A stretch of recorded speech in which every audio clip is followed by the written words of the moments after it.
Entonces, están viendo ahí mi pantalla, ¿cierto? Sí, profe. Sí, profe. Se ve. Perfecto, ya. Entonces, vamos a comentar algunos aspectos, ¿cierto? De la vez pasada para ir recordando.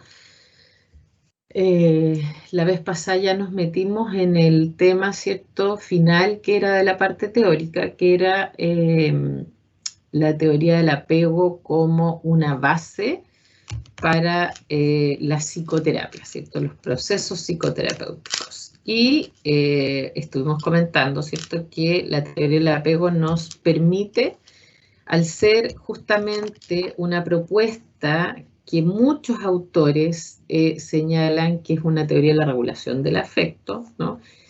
Y que además nos permite entender lo que ocurre en un ser humano cuando está en una situación de estrés, de vulnerabilidad, de aflicción, etcétera. Nos permite además acercarnos a los procesos terapéuticos de una manera muy adecuada, ¿no? Porque veíamos la vez pasada que los autores conceptualizan, de hecho, el proceso terapéutico como un momento en que la persona, por el solo hecho, ¿no?, de encontrarse en una situación de conflicto, no poder resolverlo y tener que pedir ayuda, ¿cierto? Eso ya lo pone en un contexto de vulnerabilidad donde el sistema de apego se activa, ¿no? Por lo tanto, ¿cierto? Partiendo como muy desde el inicio, nosotros vamos a considerar que el proceso de psicoterapia siempre implica una activación del sistema apego. Por lo tanto, ¿no?, la forma en que los seres humanos se comportan frente a la activación de ese sistema nos va a ayudar mucho también a entender cómo, dependiendo de cada estilo de apego, de estas diferencias individuales que vimos en las primeras clases, ¿no?, nos van a dar pistas de cómo una persona se enfrenta justamente también a una situación de psicoterapia que para algunos puede ser muy amenazante, ¿no? Hoy día incluso vamos a ir un poco más allá. Para los terapeutas, por ejemplo, yo he comentado, ¿cierto?, con ustedes que lo que se sugiere cuando uno tiene dudas, ¿cierto?, sobre los casos, o ustedes, por ejemplo, el próximo año que van a estar, si Dios quiere, haciendo su práctica profesional, ojalá que ya no estemos en pandemia y la puedan hacer presencial, ¿cierto? Pero ustedes, por ejemplo, cuando estén haciendo su práctica, van a estar viendo sus primeros pacientes, ¿no? Y fíjense que a ustedes también probablemente se les va a activar el sistema de apego, dado que ustedes como terapeutas, ¿no?, van a tener que resolver situaciones que, por ser primera vez que las van a hacer, probablemente también van a estar un poco con su sistema de apego activo, ¿no? Entonces, imagínense que los terapeutas también a veces estamos en una situación de búsqueda de supervisión, por ejemplo, de alguien más experto, y también en esos contextos se nos puede activar el sistema de apego, porque en el fondo es ponerme yo en una situación de señalar que me siento vulnerable frente a la resolución de un caso, por ejemplo, ¿no? Es mostrarle al otro que me está costando, por ejemplo, trabajar con un paciente, ¿no? Entonces, imagínense, para nosotros, nosotras, los que somos terapeutas, ¿cierto?, también el hecho de pedir supervisión implica estar en una situación de reconocer que necesito ayuda, ¿no? Entonces, a veces en esos contextos también a uno se le activa el sistema apego. Entonces, cuando ustedes estén el próximo año, ¿cierto?, en su práctica, ustedes van a tener, ¿cierto?, cada uno su supervisor docente y todo, y les puede pasar también que a veces, por ejemplo, tengan temor, no sé, de preguntar cosas, tengan temor de pedir ayuda a su supervisor, a lo mejor van a decir, chuta, que no lo quiero molestar, ¿no? o que no se atrevan, etc. Entonces, imagínense, como la teoría del apego, como teoría en sí y como teoría de regulación del afecto, de los momentos en que uno se encuentra vulnerable, etcétera, nos pone en un marco general que nos ayuda mucho a tener tips para poder intervenir de una mejor manera considerando esos aspectos, ¿no?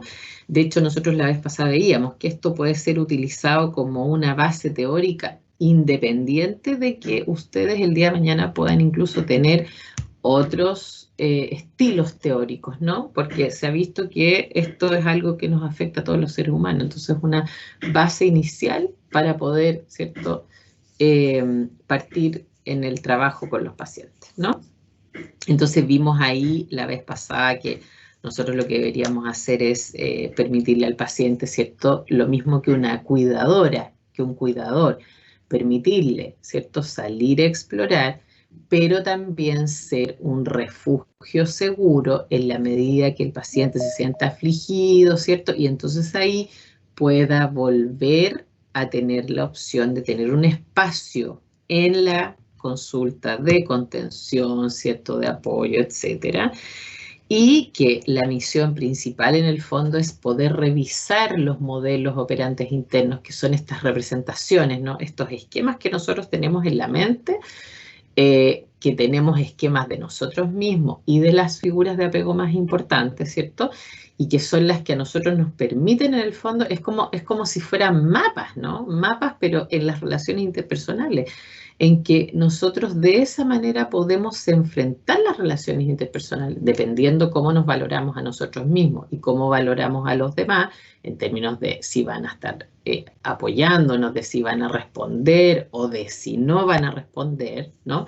Nosotros también así nos enfrentamos a las relaciones con los otros de una manera que nos permite predecir, por ejemplo, lo que va a ocurrir, de una manera que nos permite también atender más a ciertos elementos que a otros, de una manera que nos permite construir planes a futuro, decir, entonces si esto somos así nosotros, si los otros son así, entonces yo puedo planificar. Dependiendo de eso, construyo ciertos planes y dejo otros, ¿no? Dependiendo de eso también activo ciertos recuerdos y guardo, acuérdense que también afecta la memoria, ¿no? Entonces, dependiendo de los modelos operantes internos, yo puedo guardar más cierta información y hay otra que no la saco, o sea, que la saco, ¿no? Entonces, todo eso, la idea es poder revisarlo con el terapeuta. Es decir, que la persona pueda explorar todas esas formas de relacionarse, pueda explorar los momentos, por ejemplo, donde tuvo separaciones en su infancia, procesos, qué sé yo, de enfermedades, ¿cierto? Todas esas situaciones importantes donde se le puede haber activado el vínculo de apego, ¿cierto? Y decíamos la vez pasada que lo que Bowlby señala es que la idea es que nosotros hagamos eso, pero que las experiencias pasadas se activen en la medida que el paciente las traiga, ¿no?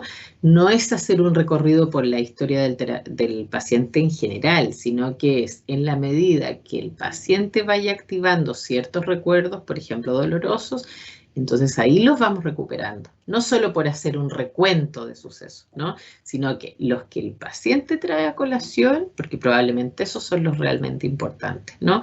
Y eso veíamos también la vez pasada, que eso es lo que se va reactualizando muchas veces en la relación terapéutica, que a eso le llamaba, ¿se acuerdan? Transferencia Bowlby, ¿no? Que es que el sujeto llega con sus modelos operantes internos a la relación terapéutica. Por lo tanto, la transferencia tiene que ver con que en el proceso el sujeto reactiva sus propios modelos en la relación con un terapeuta. Por lo tanto, va a esperar que el terapeuta responda, ¿no?, de manera similar a cómo respondían sus figuras de apego primarias, ¿ya? Por eso es que es tan importante desde este modelo que nosotros como terapeuta estemos atentos a cuál es el estilo de apego de la persona. Porque además, recuerden que hay mucha información que es implícita, es decir, que los pacientes no nos van a poder hablar de eso. Veíamos hace varias clases atrás que los modelos operantes internos tienen una parte que es desconocida incluso para el sujeto, ¿no? Y nosotros veíamos que a veces los sujetos tienen una idea incluso de esos esquemas, qué es lo que está en la superficie, solo en la conciencia, que en realidad no se relaciona mucho con lo que está bajo esa superficie, ¿no? Entonces nosotros lo que tenemos que hacer es ayudarle al paciente a poder explorar todo eso, abrir estas experiencias que a veces pueden haber sido dolorosas, procesarlas de una manera distinta, estar atentos, ayudarles a notar, ¿no? Cómo en las relaciones interpersonales estos modelos se reactualizan y a veces no corresponden, ¿no?, con las relaciones actuales. No sé si recuerdan también que veíamos que Bowlby dice, a veces los modelos operantes internos se formaron en la niñez, ¿cierto?, o en la adolescencia, y fueron muy útiles para estar con las figuras de apego originales, pero a veces en el presente ya no son funcionales, ¿no? Entonces, todo eso nosotros revisamos con los pacientes, ¿no? Y veíamos, y voy a volver a un esquemita que era bien importante, ¿no? Porque veíamos que efectivamente hay posibilidades de hacer cambios en los modelos operantes internos, ¿no? Y tratar de transitar, por ejemplo, con los pacientes de modelos más inseguros a modelos más seguros, ¿no? Y que eso tenía que ver justamente con la experiencia correctiva con el terapeuta, es decir, nosotros le damos al paciente la posibilidad de tener una experiencia diferente, ¿no? También tenemos la posibilidad de explorar las relaciones actuales de manera psicológica, pero también comportamental, es decir, lo que la persona hace en el momento, ¿cierto?, en la actualidad, y la exploración psicológica de relaciones con figuras de apego anteriores. Y todo eso en el contexto terapéutico es el que va permitiendo justamente ir logrando de a poco, ¿cierto?, esos cambios en los modelos operantes internos, ¿no? Ya habíamos dicho que sabemos que la psicoterapia efectivamente puede llevar a las personas desde modelos más inseguros a seguros, y también, ¿cierto?, hablamos de este terapeuta como la analogía, como de la madre, ¿no? Como el terapeuta como una figura de apego transitoria que efectivamente tiene una función muy similar, que es como esto del maternaje, ¿no? Que nosotros muchas veces hacemos una función muy parecida a la de la madre en términos de estar madre-padre, ¿no?, cuidadores, en términos de tratar de estar disponibles, ¿cierto?, ayudar a regular, contener, responder frente a las demandas, etcétera, ¿no? Entonces, justo la vez pasada quedamos en esta parte donde yo les quería mostrar una investigación que hicieron estos autores, y esto como dato, ¿no? Les voy a mostrar algunas otras hoy día para que ustedes puedan también notar que esto que estamos comentando es algo que se ha investigado empíricamente, ¿no?, que sabemos que funciona de esta forma y que tenemos una solidez hoy día en términos empíricos, ¿no?, de alta rigurosidad, que nos permite afirmar que efectivamente la teoría del apego da una muy buena estructura y una muy buena base en los procesos psicoterapéuticos, ¿no?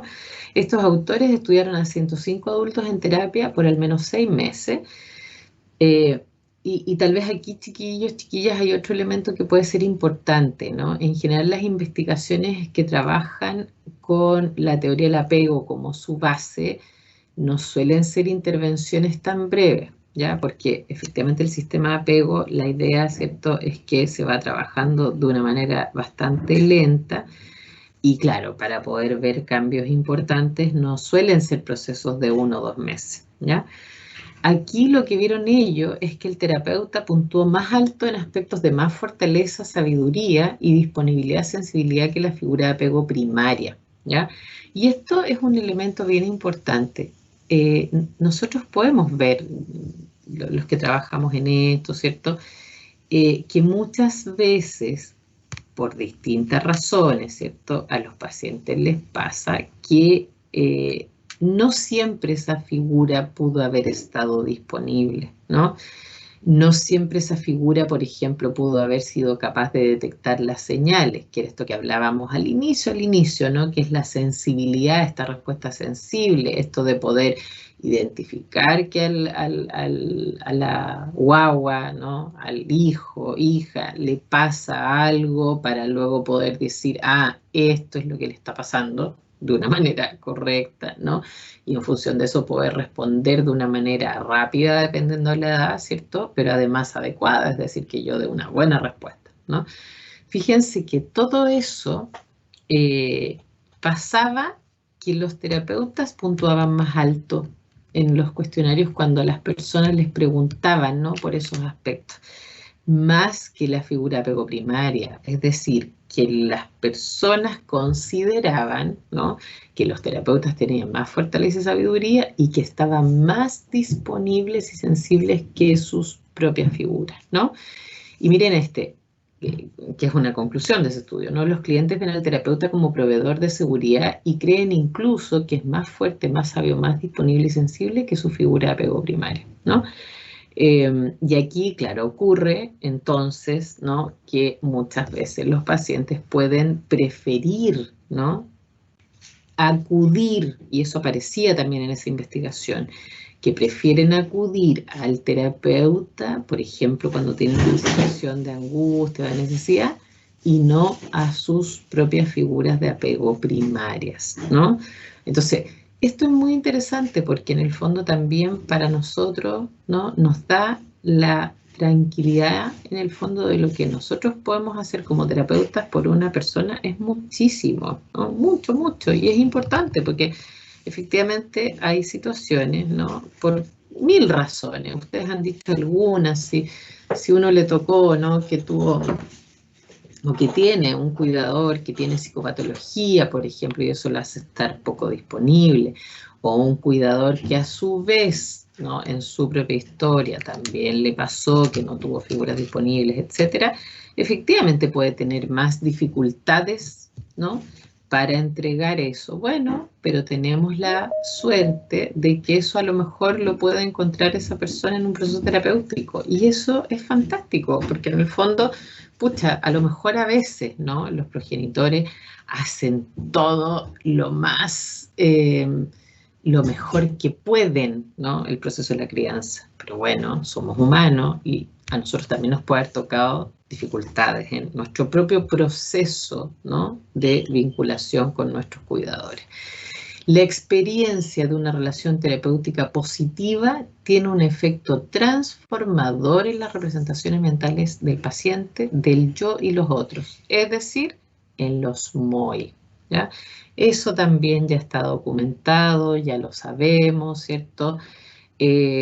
Sí, una buena relación terapéutica puede hacer que la persona cambie su forma de verse a sí mismo y su forma de ver a los demás, ¿no?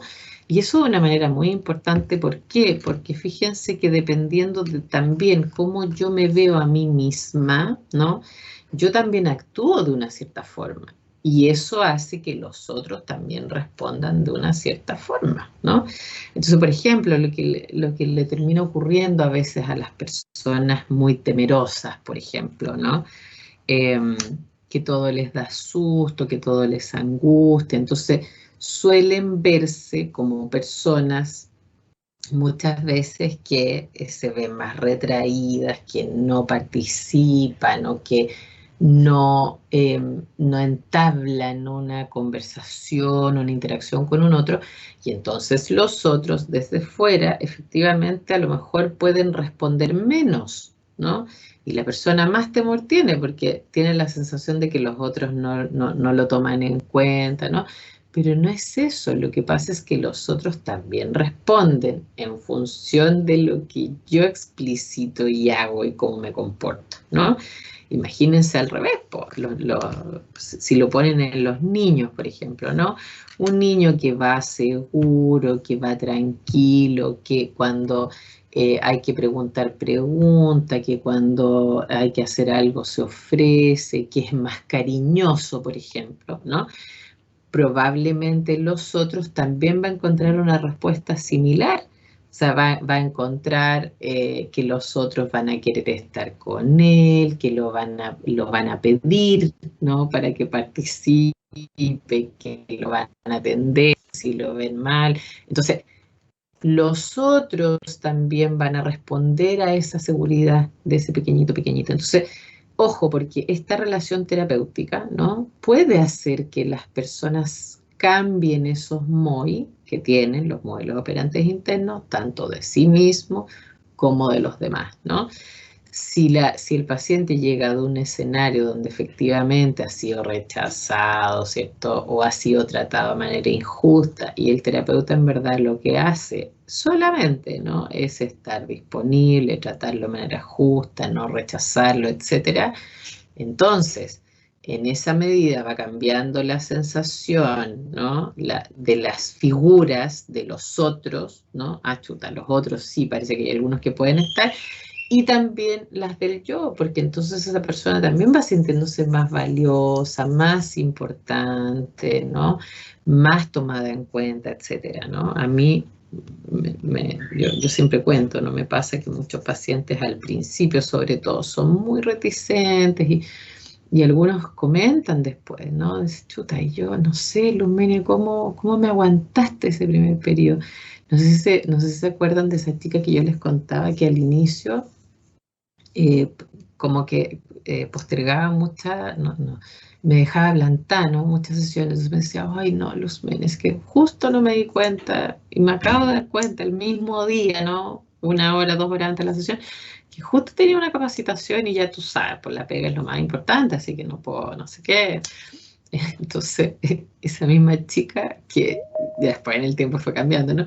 Entonces, ahora de repente se acuerda de esa época y me dice, Lumene, que te juro que no sé cómo, o sea, ahora pienso, y es que cómo puedo haber sido tan eh, como, como desconsiderada contigo, me dice que te juro que te agradezco tanto que hayas estado ahí a pesar de todo durante ese tiempo, porque no entiendo cómo pudo haber sido tan desagradable, no entiendo cómo puedo haberte dicho esas cosas. Ahora de repente me dice, me pongo a leer los mensajes de WhatsApp y te juro que no puedo creer la forma que te contestaba, ¿no? Así como, o sea, de verdad gracias por haber estado ahí de todas maneras, en el fondo, ¿no? Y ahora te pido mil disculpas y lo único que siento es una gratitud gigante, porque de verdad que no, o sea, ¿cómo pudiste trabajar todo eso sin que yo me diera ni cuenta y ahora lo veo tan claro, ¿no? Entonces, pero claro, en ese minuto, ¿no? Ella con otra forma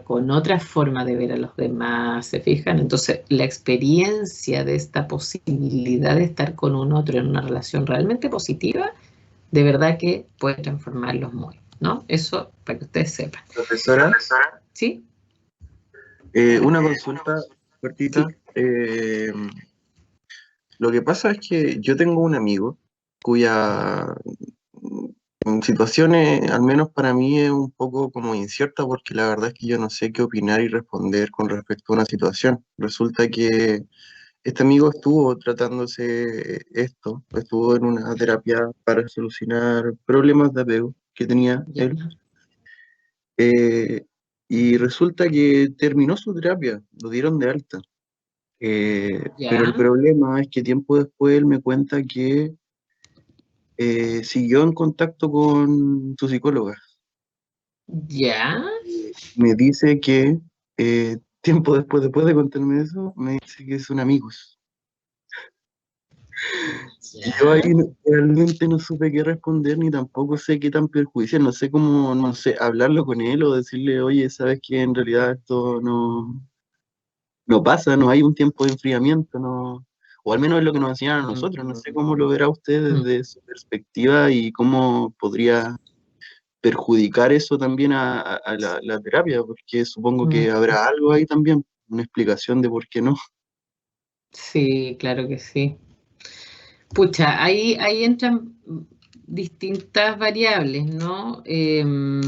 Pero me da la impresión, o sea, me imagino que tu amigo debe ser joven, ¿o no?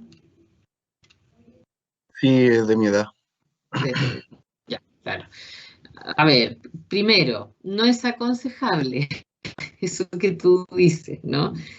Para nada. no es aconsejable. ¿Por qué? Por muchas razones. Primero, porque se supone que cuando uno entabla una relación terapéutica, lo que dice, y esto incluso está en el código de ética, ¿no? De la APA y el nuestro, el del Colegio de Psicólogos de Chile.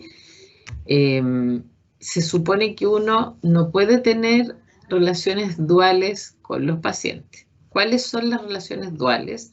Que uno tenga, qué sé yo, la relación terapéutica, que es una relación profesional, ¿no?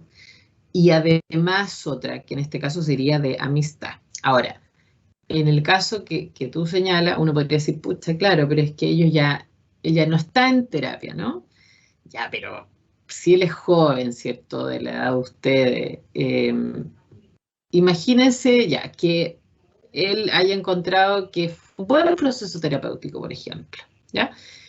Y el día de mañana él tenga una situación nueva de una aflicción importante, un conflicto y todo, y él quiera volver al tratamiento, ¿no? Bueno, si él tuvo una buena relación terapéutica y fue un buen proceso con esa psicóloga, lo más probable es que él intentaría volver al tratamiento con la misma, ¿no? Se supone, ya. Pero resulta que si entre medio se hicieron amigos, ¿cómo, por ejemplo, va a poder volver a tener una relación terapéutica? No se puede, pues. Porque, porque aquí es donde está el tema. Recuerden que se supone, ¿no?, que la idea es que uno pueda ayudar a la persona, pero en el contexto profesional. O sea, nosotros, esto no es una relación cualquiera, es una relación donde obviamente hay emociones.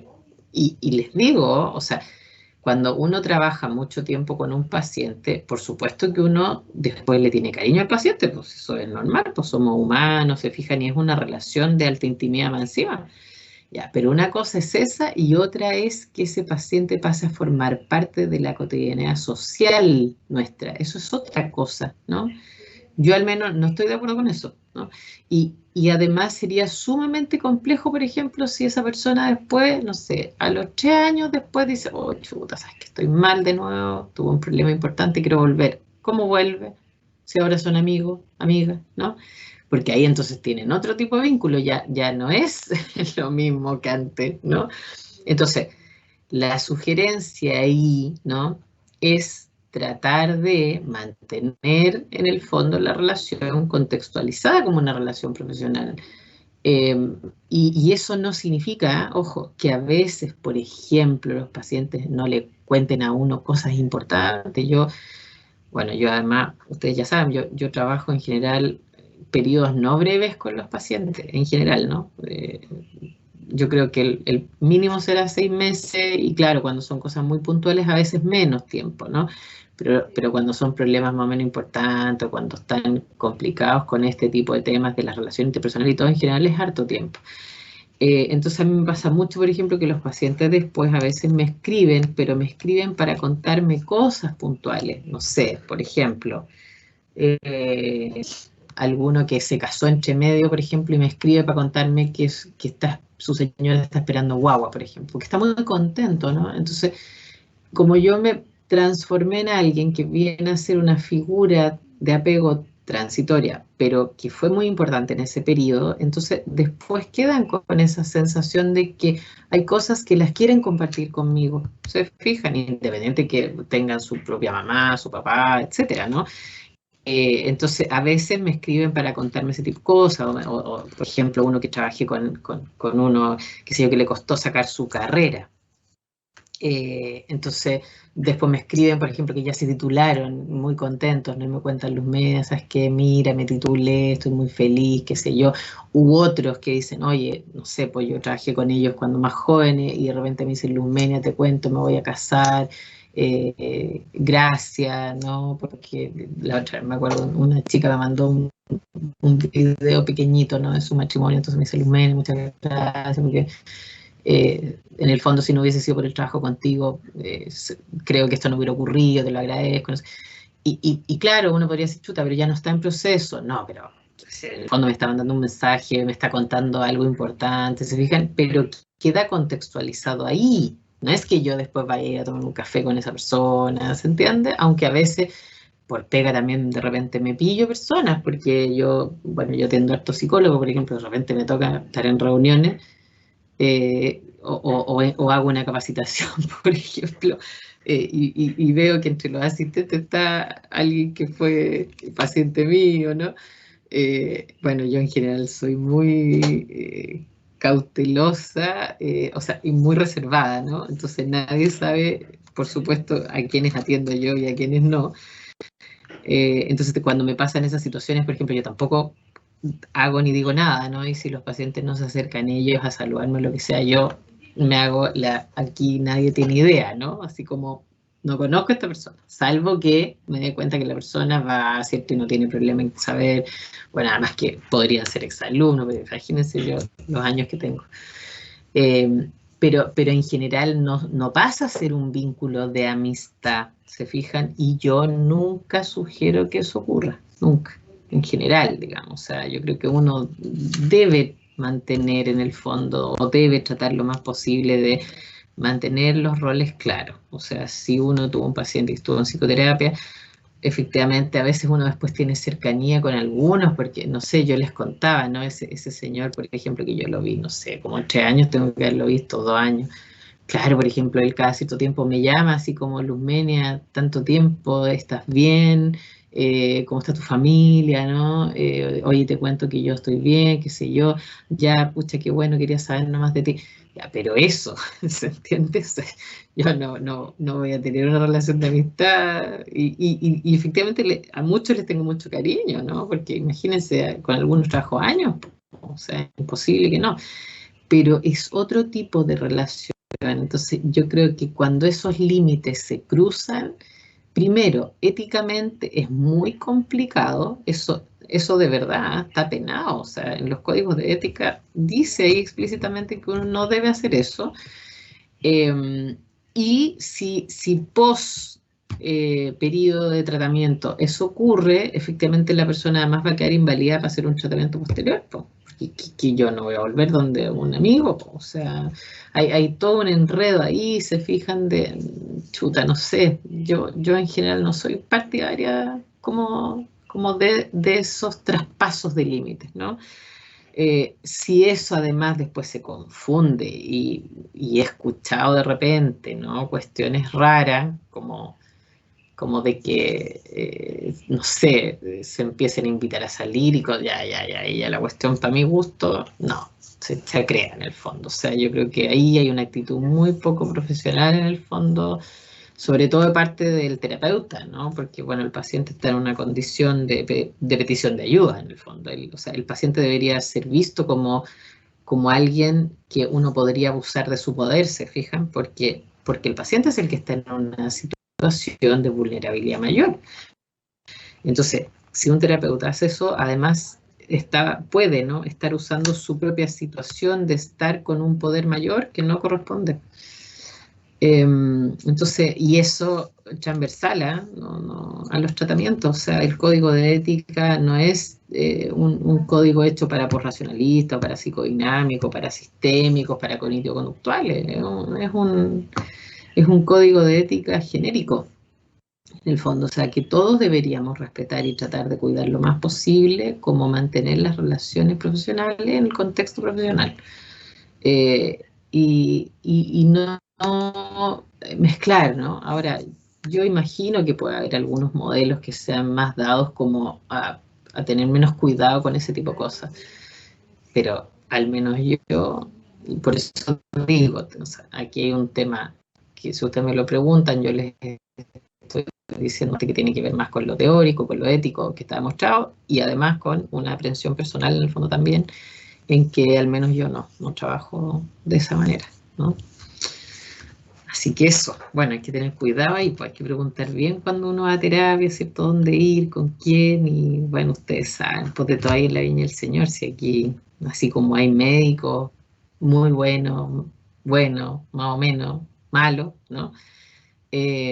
¿Por qué no va a ser también así en el área nuestra? Pues hay una amplitud de profesionales, ¿no? O sea, una cosa es alguien que sale de la universidad y que, no sé, eventualmente nunca se preocupó mucho de estudiar y qué sé yo, tampoco sabe en verdad lo que está haciendo, y así como hay otro grupo de personas que sí se han esforzado mucho, sí estudiaron mucho, sí se supervisan o sí han hecho procesos personales, ¿no? Y bueno, ustedes comprenderán que el abanico ahí es gigante, ¿no? Pero yo creo que eso no es lo adecuado, no, no es la forma, desde mi punto de vista, insisto. Bueno, diferentes investigaciones realizadas en tratamientos en residencia. Y miren, esto me parece muy importante, chiquillos, chiquillas, porque obviamente ustedes a lo mejor también me podrían decir, profe, pero pucha, no todos vamos a trabajar en consulta privada, ¿no? O incluso, no ni siquiera consulta privada, no todos vamos a trabajar en atención clínica personal, ¿no? Porque yo puedo hacer consulta privada, yo partí también trabajando en un CESFAM, en un consultorio se llamaban en esa época, aquí en Talca. Y ahí también hacía clínica, de persona a persona, hacíamos trabajos grupales, otros trabajos clínicos, individuales me refiero, ¿no? Y era el sistema público, ¿no? Ya, pero alguien me podría decir, pucha, profe, pero a mí no me gusta tanto el sistema público, yo quiero trabajar en tratamientos más, qué sé yo, en Sename o cosas así, ¿no? Entonces, esta investigación que traigo a colación, que en realidad aquí, ¿cierto? Hay varios que apoyan estos resultados, varios autores que están ahí abajo, no es de atención clínica personalizada, sino que es de tratamientos en residencias con adolescentes, institucionalizados. Miren esto. Y esto me parece sumamente interesante porque así ustedes también pueden ver que esta propuesta es transversal, ¿no? Entonces, miren esto, diferentes investigaciones realizadas en tratamiento en residencia han mostrado que los adolescentes institucionalizados que formaron vínculos de apego más seguros con el staff, es decir, con los miembros que trabajan en esos lugares, tienen consecuencias terapéuticas beneficiosas tales como mejor ajuste posterior al tratamiento, disminución en los desórdenes conductuales, cambios positivos en el ajuste emocional y conductual, menores tasas de rabia, de depresión y problemas de conducta, y más altas tasas de sentimientos positivos y cambios positivos en las representaciones de apego, ¿no? Es decir, que si nosotros incluso, ¿no? No nos interesa el ámbito clínico individual propiamente tal, sino que nos interesa trabajar en un contexto más comunitario, ¿no? Nosotros también podemos ser agentes de cambio desde la teoría del apego, y eso también está demostrado, ¿no? Entonces, pareciera que cuando las personas, los cuidadores, ¿cierto? Los tíos, como les dicen los niños, por ejemplo, los adolescentes y los niños que están en redes de institucionalización, por ejemplo, muchas veces le llaman los tíos, ¿cierto? Bueno, si ese tío también les brinda todas estas características que hemos estado hablando, ¿no? Si el staff completo se preocupa de eso, todas esas consecuencias positivas se pueden observar de mayor manera, ¿no? Yo hace un tiempo, en uno de los, me toca a mí hacer clases en el magíster nuestro, que es el magíster en salud mental infanto-juvenil. A lo mejor alguien ya lo ha escuchado, porque varios de los profes que tienen ustedes participamos en ese magíster, ¿no? Bueno, y a mí me interesa, a mí me toca participar en ese magíster con estos mismos temas, ¿no? Que los veo con los alumnos del magíster. Algunos son exalumnos nuestros y muchos no lo son. Y un año me tocó un alumno del magíster que no era psicólogo, no me acuerdo qué profesión tenía él, pero con certeza no era psicólogo. No me acuerdo si era asistente social. Bueno, entonces cuando yo empecé a pasar todos estos temas, ¿no? De la teoría del apego, todo de esta misma área, ¿no? Que veo con ustedes. Entonces, un día el cabro me interrumpe, me dice, profe, ¿sabe qué? Ahora que usted nos ha pasado esta materia, me dice y todo, ¿sabe qué? Me pasa que ahora entiendo, me dice, algo que nunca había podido entender, me dice, y se lo quiero contar, y se lo quiero contar a usted, mis compañeros, me dijo, porque yo creo que esta experiencia que me pasó a mí le puede servir a alguien más, y además tiene que ver con lo que usted nos está comentando desde la teoría, qué sé yo, ya, qué cosa. Y entonces el chiquillo nos cuenta a todos, ¿no? Los que estábamos ahí ese día, esto fue cuando todavía estábamos presenciales, esto fue hace varios años atrás. Entonces, este chico justamente trabajaba en uno de estos lugares, ¿no? No me acuerdo si era Sename, pero pero dentro de esta red de lugares donde los chicos están institucionalizados, ¿no? Entonces me cuenta él que dentro del grupo de chiquillos, que en el fondo él estaba todos los días con ellos, ¿no? En este lugar, este era un tío, justamente. Entonces me cuenta él que dentro del grupo de adolescentes que estaban insertos en ese lugar, había uno que como que particularmente había hecho muy buenas migas con él. Entonces él nos contó ese día y nos dijo, entonces, claro, yo, no sé, estaba ahí, ¿cierto?, en el día, y él siempre se acercaba a hablar conmigo, y claro, era un chico que, no sé, pues su familia lo había dejado ahí, ¿cierto? Bueno, una historia que no voy a entrar en detalles, pero es como lo que ustedes ya saben más o menos que es el perfil de chicos que están institucionalizados, ¿no? Con muchos problemas familiares, con una familia que lo había dejado ahí en el contexto de esta institución y no lo iban a ver, y bueno, lo común, ¿no? Entonces, el cabro nos cuenta ahí, dice, chuta, y a mí siempre me llamaba la atención, decía él, porque él como que me buscaba mucho a mí, decía, para contarme, entonces casi todos los días contaba él, ¿no? Entonces él se iba donde estaba yo y me contaba sus cosas, yo lo escuchaba, ¿no? Y durante todo el periodo que él estuvo ahí institucionalizado, dijo, yo siempre como que estaba, no sé, pues lo apoyé, en el fondo lo traté de ayudar, qué sé yo. Y ya, pues, incluso dijo, él después salió de la institución, qué sé yo, y sabe, profe, decía que cada vez que él le pasaba como algo importante, volvía, ¿no?, al mismo lugar, porque él seguía trabajando ahí en ese lugar. Decía, por ejemplo, una vez volvió para contarme que se había casado, me dijo, y vino específicamente a contarme a mí que se había casado, dijo, el cabro contaba, ¿no? Y ese día se quedó, conversamos, qué sé yo, después lo mismo, después tuvo un hijo, lo mismo, me vino a presentar a su hijo, qué sé yo. Dijo, y yo nunca entendí, decía él, ¿no? ¿Por qué? Como que había pasado eso, así como, no sé, pues yo no hice nada mucho, decía él, ¿no? Nunca caché. Y ahora entiendo, pues, decía, ¿no? Yo me transformé en eso que dice usted, pues, profe. Yo fui una figura pego transitoria para ese chiquillo, decía. Entonces, claro, seguramente fue tanto el impacto que tuve, me decía, que a través de sus hitos vitales, él me los viene a compartir. Y ahora entiendo, claro, porque yo fui una persona así y dijo, y no fue un gran esfuerzo, dijo el cabro, ¿no? Sí, o sea, yo lo único que hacía prácticamente era escucharlo, conversar con él. Dijo, pero en verdad que tuvo ese efecto en él, ¿no? Y yo creo que efectivamente hasta el día de hoy él me considera como alguien en su vida, ¿no?, que fui importante para él. Entonces, y seguramente sigo siendo, ¿sí? Porque cada cierto tiempo aparece, ¿no? Aparece a contarme sus cosas. Bueno, eso es, pues, chiquillo, chiquilla, ¿no? Quizá no es algo, miren esto, para esto, por ejemplo, no hay que tener una súper gran formación, ¿se fijan? O sea, de hecho, este cabro que les digo yo no era psicólogo. Eso me acuerdo perfecto que no era psicólogo, porque él nunca había escuchado nada de esto. Cuando yo hablaba era así como, oh, profe, sí, no sé qué. O sea, él no cachaba nada, nunca había escuchado siquiera lo que era la teoría del apego. Nada, cero, porque eso no pasa con los que ya son psicólogos y llegan a estos cursos, ya saben. Se fijan, yo puedo profundizar, pero no es así como algo nuevo completamente, ya. Pero para él era nuevo, nunca había escuchado, ¿no? Entonces, chuta, entonces, eso fue lo que le pasó.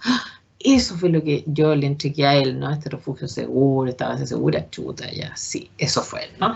Entonces, para que ustedes también tengan mucha fe en lo que ustedes son capaces de hacer y de lograr como agentes de cambio, en el fondo, si es que son capaces de ofrecerle a un otro esas posibilidades de una buena relación terapéutica, ¿no? Los descubrimientos sugieren entonces que proveer seguridad debería tener prioridad en los tratamientos residenciales y que tales tratamientos deberían beneficiarse de una adopción explícita de la teoría del apego. O sea, las personas que trabajan en esos lugares deberían como señalar en el fondo, ¿no? Que sí o sí, ¿no? Esta teoría se debería usar como una base, ¿ya? Hay un montón de investigaciones, no recuerdo bien si en algún minuto algo de esto se los mencioné el semestre pasado en el contexto de las variables, ¿no?, de alianza en intervención en adultez, donde vimos la parte de la psicoterapia. Pero solamente para poder como insistir, ¿no? Hay mucha evidencia que habla también, por ejemplo, de cómo dependiendo de un estilo de apego puntual, que se ha visto en términos de cómo es la relación o la alianza terapéutica, ¿no? Las representaciones mentales negativas de los clientes, ¿sí? Una consulta con el tema Diga. pasado. ¿Cómo lo puede hacer uno así como en temas vinculares? Yo no sé si usted a lo mejor alguna vez haya trabajado en Sename, pero estos psicólogos, yo creo que a lo mejor es mucha carga emocional la que llevan. El trabajo debe ser muy doloroso en sí, porque uno ve muchos niños que le han pasado muchas cosas y uno puede ver reflejados los temas de apego de uno en ellos o los de ellos que puedan afectar a uno. Entonces, igual es como complicado trabajar ahí, pues y los tiempos que dan con cada uno son súper pocos. Ver cómo se tratan ellos mismos y cómo los tratan, a lo mejor las otras personas que no son psicólogas, como sus otros tríos que están al cuidado, o muchos de ellos están custodiados a veces por gendarmes y carabineros. Po. Sí, absolutamente. Sí, es que yo creo que ahí pasaríamos a otro plano, que es el plano entre político y gubernamental, ¿no? Que en el fondo, si nosotros pensamos, las políticas están mal diseñadas, ¿no? Así como están mal diseñadas las políticas en términos de salud mental en el fondo, entonces, por ejemplo, en un CEFAM, no sé, pues los psicólogos que tienen que atender a una persona en media hora, ¿no? Y supuestamente con esa media hora hacer psicoterapia, ayudarla, contenerla, ¿no? Etcétera. Pasa algo similar en el caso de estas instituciones residenciales, ¿no? Que efectivamente hay una sobrecarga, sumado a eso los sueldos en general son muy bajos, ¿no? Entonces, claro, además la recompensa, entre comillas, económica por trabajar en esos lugares también es muy baja y la gente necesita dinero para comer, para vestirse, etcétera. Lo que implica finalmente que efectivamente es muy alta la carga, ¿no? O sea, eso que dices tú tienes toda la razón, hay una carga emocional que es muy importante. Entonces, claro, ahí, bueno, nunca nos cansaremos, ¿no? De pedir más recursos, de luchar por una salud mental más, ¿cómo decirlo, no? Que la salud mental se transforme en el fondo en un tema a nivel país más importante.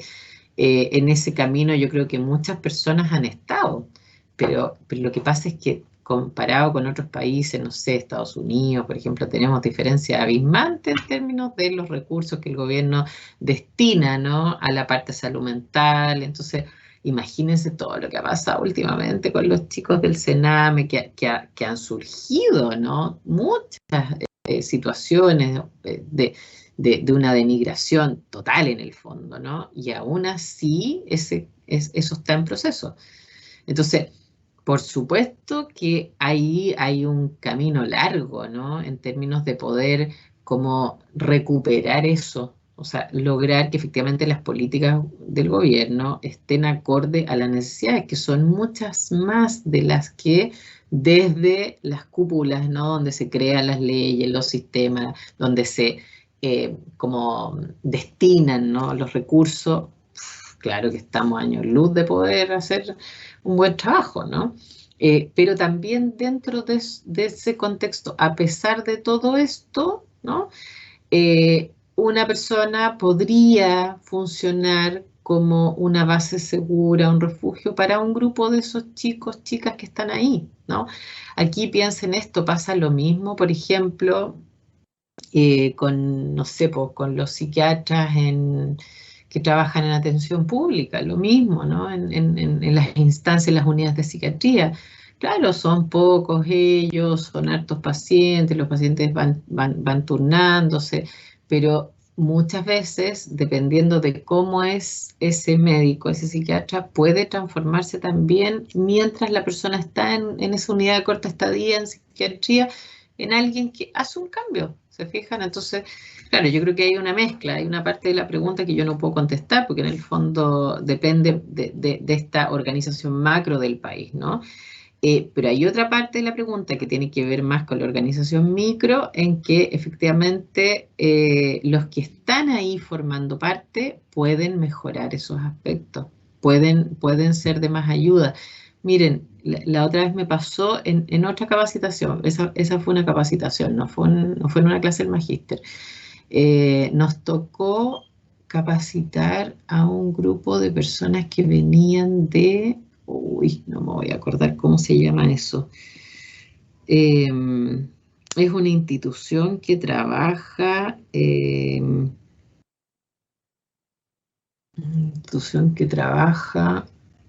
como, ay, ¿cómo se llaman estas cuestiones? Como en programas de reparación, eso era. Hay unas instituciones que se encargan de trabajar con personas que ya han estado, por ejemplo, sometidas a maltrato, a violencia, ¿no? Entonces tienen programas que también son instalados desde el gobierno, ¿no? En distintas regiones, en Talca hay por lo menos un par, ¿no?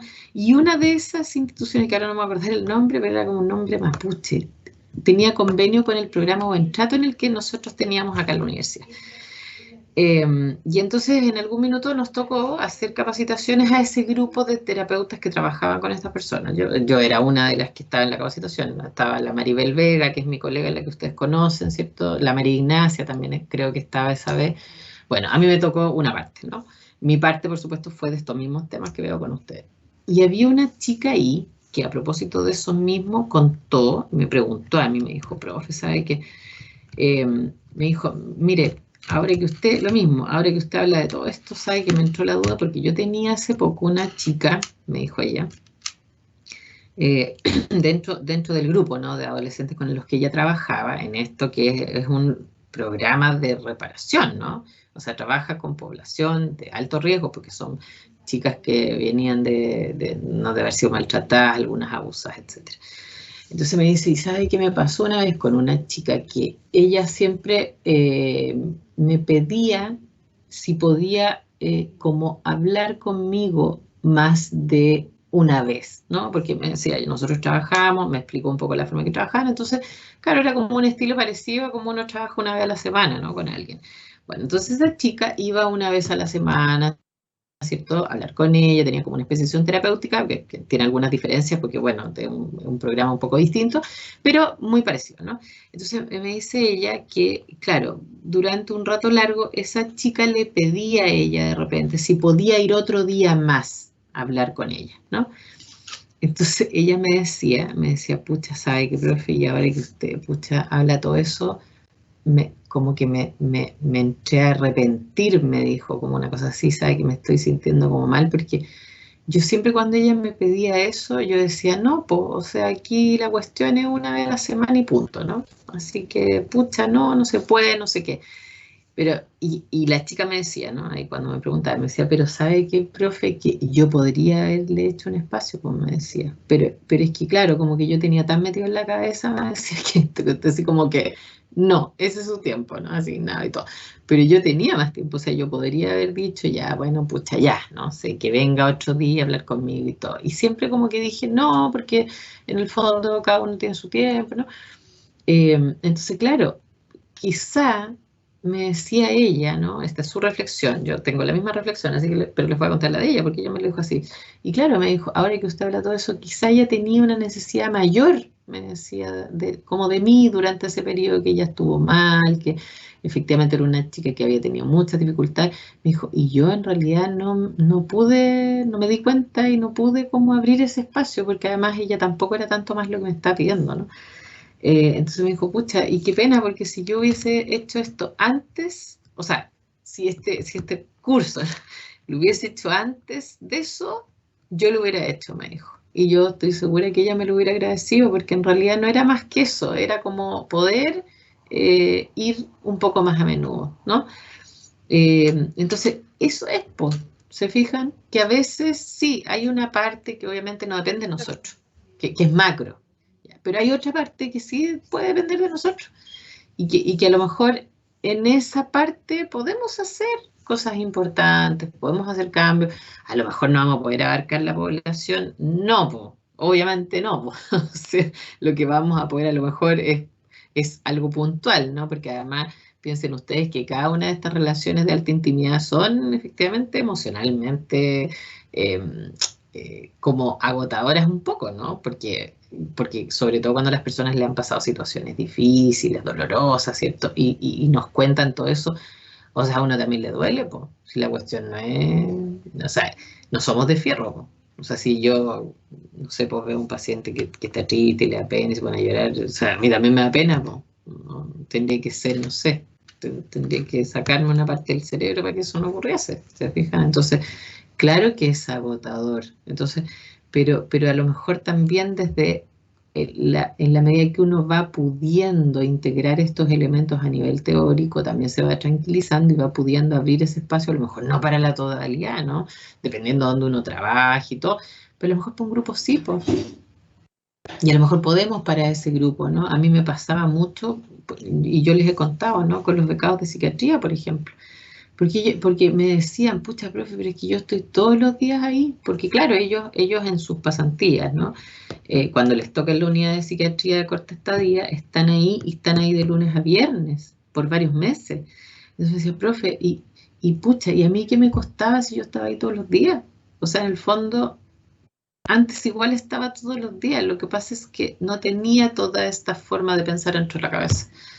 Entonces, en el fondo, no hacía mucho, ¿no? En ese sentido, en el sentido que estamos hablando. Por supuesto que los psiquiatras dan fármacos y su pega también es mucho más que esto, ¿no? Ya, pero esto puede ser algo incluso más fundamental que dar fármacos, ¿no? Sin desmerecer la pega que ellos hacen, pero esto puede ser una base que después puede implicar que ya no necesita fármacos. Entonces, claro, ahí insisto, para responder esa pregunta sí hay una mezcla como de lo que nosotros podríamos decir, hay políticas y aspectos como económicos de recursos, ¿no? Que efectivamente a nivel país no se destinan. Y hay otra parte que podemos, como más de hormiguita, ¿no? Mientras esas leyes cambian, porque obviamente hay mucha gente que está trabajando en eso y efectivamente hay gente que trata de hacer que eso aumente. Yo, por ejemplo, yo conozco a gente que mismo en Talca, la coordinadora, no sé si todavía está como coordinadora de salud mental a nivel regional, pero yo conocí a la persona que estaba a cargo de eso y siempre en el fondo ya estaba tratando de aumentar los recursos, de aumentar el número de psicólogos en los CEFAM, en los COSAM. O sea, hay una lucha, ¿no? Piensen que antes esto no existía, o sea, antes no había psicólogos, ahora hay psicólogos en casi todos los colegios, en casi todos los CEFAM. Por supuesto que sí, falta mucho, sí, claro, pero la pelea hay gente que la da en el día a día, ¿no? Así que nada, confiar y seguir siendo agentes de cambio. Por ahí vi el otro día un agente de cambio en el curso ustedes, en un grupo específico, ¿no? Focalizado, que me llegó a través de la universidad. Natalia Leighton se llama, no sé si estará hoy día aquí por casualidad, me da la impresión que es de este curso, ¿no? Sí, hola, profe. ¿Sí? ¿Usted, Natalia? Sí. Hola, Natalia. Ya, es que me llegó el Hola. otro día por la universidad el video que tenías en YouTube ahí donde haces una invitación, ¿no? A participar de este proyecto que es específico porque es con personas sordas. Pero así como Natalia, ¿no? Tiene esta propuesta en el fondo que viene a pedir recursos, a intentar ganar proyectos, etcétera. Así hay mucha gente también trabajando en salud mental y bueno, ustedes son los agentes de cambio más importantes ahora porque son jóvenes. Yo ya pasé esa etapa, ya estoy dedicada también a criar a mis propias hijas, se fijan en un momento que, claro, tengo menos espacio destinado a eso, ¿no? Pero que lo tuve en algún minuto también partí trabajando en el servicio público, también hice todo lo que pude, ¿no? En su momento. Y ahora trato de hacerlo a través de la formación. Obviamente, claro, si uno fuera más idealista aún, lo haría más directamente, ¿no? Pero yo creo que estamos en ese proceso. O sea, todo lo que se ha destapado, todo lo que ha pasado, claro, la idea es poder mantener eso para poder hacer cambios verdaderos. Así que eso. Bueno, entonces, las representaciones mentales negativas de los clientes de sus figuras parentales tienen efectos adversos sobre la capacidad de crear una alianza terapéutica productiva con el terapeuta. O sea, efectivamente, aquellos que tienen una imagen negativa de sus propios cuidadores, va a ser más difícil la alianza, ¿no? Dolan, por ejemplo, reporta que los clientes evitativos, ¿cierto?, tienen menos acuerdo cliente-terapeuta en los objetivos y tareas. Es decir, los evitativos les cuesta más, en el fondo, decir ya sí, este es mi objetivo, esta es mi tarea, y además estar de acuerdo con el terapeuta, ¿no? Otros autores señalan que los evitativos reportan una alianza más débil y problemas para establecer un vínculo emocional. De hecho, tienden un poco a tener más dificultades, ¿no? Mallinckrodt, por ejemplo, preocupados, mostraron o puntuaron más bajo en alianza terapéutica buena, los estilos más preocupados, y la seguridad estuvo correlacionada positivamente con el vínculo, con las tareas y los objetivos, ¿no? Y por último, Emes y Roth señalan que la seguridad asociada con una fuerte alianza desde el principio, ¿no? O sea que, en el fondo, los que tienden a la seguridad desde el principio suelen tener buena alianza. Pero miren esto, los clientes ansiosos y evitantes al inicio fueron mostrando una mejoría en la fortaleza de la alianza a través del tiempo, ¿ya? Y voy a pasar a la otra diapo porque aquí hay un punto álgido, ¿no? Que aquí es donde yo también quiero llamar la atención de ustedes, de chiquillos, chiquillas, de ustedes como estos agentes de cambio, ¿no? Hay evidencia considerable con respecto a los obstáculos que las inseguridades en el apego ponen en el desarrollo de una alianza terapéutica fuerte y estable, ¿no? O sea, sabemos que alguien que llega con un vínculo más inseguro nos va a poner en jaque, ¿no? Pero miren lo que dice acá. No obstante, las habilidades del terapeuta pueden trabajar en estas barreras y crear una alianza satisfactoria con muchos clientes inseguros. Entonces, el terapeuta, dependiendo qué tan hábil puede ser, ¿no?, puede trabajar, ir más allá de esa barrera. Si el terapeuta logra pasar ese periodo inicial, ¿no?, porque ese es el más difícil, si el terapeuta logra pasar esa barrera inicial, ¿no?, y ir más allá a pesar de las inseguridades de la persona, probablemente va a lograr derribar esos obstáculos, ¿no? Y aún así, trabajar de una manera adecuada, con una relación satisfactoria con muchos clientes inseguros. Entonces, por eso que es tan importante el trabajo que nosotros hemos hecho con nosotros mismos antes de trabajar con otras personas. Por eso que es tan importante que nosotros efectivamente tengamos la posibilidad de convertirnos en esas bases seguras, en ese refugio, porque eso solo es en la medida que nosotros trabajemos primero, en el fondo, en nuestra propia seguridad, ¿no? A veces hay personas que ya la tienen, ¿eh? Ojo, o sea, puede que haya algunos que efectivamente tuvieron, no sé, más suerte, tuvieron vínculos alrededor y contextos de seguridad, y entonces, pucha, tienen como un terreno más ganado en eso, ¿no? Como que viene. Ya, pero no siempre eso es así, y cuando no es así, la idea es poder trabajarlo para llegar entonces con esos aspectos más o menos resueltos, ¿no? ¿Qué se sabe con respecto a la alianza terapéutica y el estilo de apego del terapeuta? Porque estamos hablando de las inseguridades del cliente, ¿no? Bueno, pero también se ha tratado de ver qué pasa con los estilos de los tratantes en el fondo, ¿no? Y diversas investigaciones señalan que los terapeutas más seguros tenían más probabilidad de formar una alianza efectiva y fuerte, ¿no? Por eso que, insisto, la idea es caminar hacia allá, ¿no? Y al revés, la ansiedad en el apego, es decir, los estilos más inseguros, ¿cierto?, están asociadas a alianzas más débiles. Por eso que la idea es que el terapeuta pueda trabajar, ¿no? Hay una investigación que publicó hace muy poquito esta autora, que es Andrea Wittenborn, que es del 2012, donde ella trató de explorar la influencia de las organizaciones del apego de terapeutas novatos en su forma, ¿no?, de trabajar con la terapia centrada en emociones para pareja. La terapia centrada en emociones es una forma de trabajo que tiene una de sus bases importantes en la teoría del apego, ¿no? Entonces, esta autora trató de ver si es que las organizaciones de los terapeutas influían en la forma en que ellos daban esta terapia a focalizar las emociones, ¿no? Miren, yo les voy a leer esto que está marcado aquí como más amarillo, ¿ya? Después ustedes pueden buscar, porque obviamente todo esto está en línea, ¿ya? Así que ahí después ustedes, si quieren curiosear más, van y buscan, ¿no?